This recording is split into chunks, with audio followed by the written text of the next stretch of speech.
नमस्कार मित्रांनो, मी भूषण रमेश महाजन नाशिक. अध्यात्म उपदेश भूषण महाजन चॅनल वरून विविध विषयांवर मी मार्गदर्शन करत असतो. हे व्हिडिओ आपल्याला आवडत असतील, आपण नवीन असाल तर हे चॅनल सबस्क्राईब करायला विसरू नका. आजचा विषय असा आहे की आपण व्यक्तिगत सामूहिक जीवनामध्ये असं अनुभवला येतं की काही जण न मागता उपदेश करत असतात.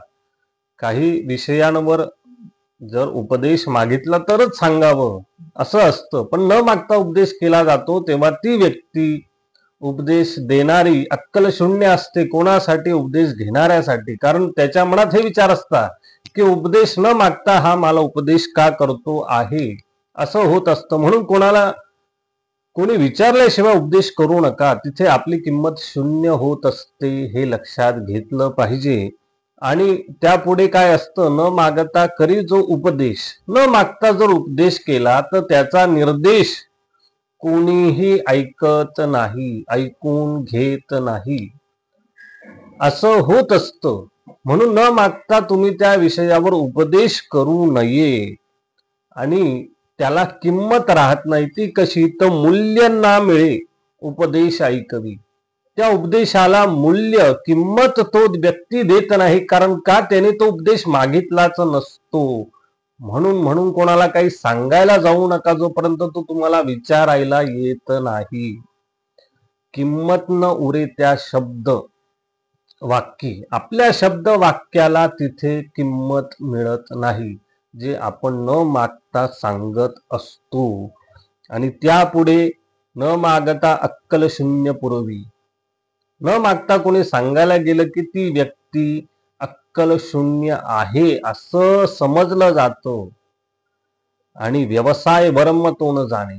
लोक सल्ला द्यायचे, उपदेश द्यायचे, किंमत घेत असतात, पण हा न मागता सांगायला जातो म्हणजे याला व्यवसाय वर्म देखील माहीत नाही. कारण आपला सल्ला याचा जीवन पद्धती बदलू शकते, व्यवसायात प्रगती देऊ शकते. असा मोलाचा सल्ला, मोलाचा उपदेश आपण याला फुकट मध्ये देऊन राहिलोय, हे चिंतन आपण केलं पाहिजे.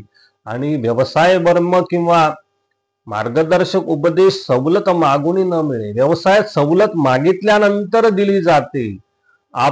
जर आपण सवलत दिली तर आपलं व्यवसायात नुकसान होत असतं. सवलत मागितल्यावर द्यावी. आगाऊ सवलत ही आपली व्यवसायाची हानी आहे. तसंच आगाऊ उपदेश हा आपण अक्कल शून्य आहोत याची प्रचिती देणारा आहे समोरच्याला.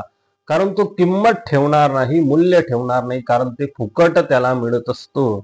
उपदेश शब्दक्रिया मागता फळे. धार्मिक विषयामध्ये गुरुकडून उपदेश मिळावा यासाठी शिष्याला अनेक प्रयत्न करावे लागतात. तेव्हा तो सद्गुरू उपदेश करतात आणि त्या उपदेशाला ती शब्दक्रिया त्याच्या आयुष्यात परिवर्तन करणारी ठरते. जेव्हा तो उपदेशात्मक कार्य आधी केलेलं असतं.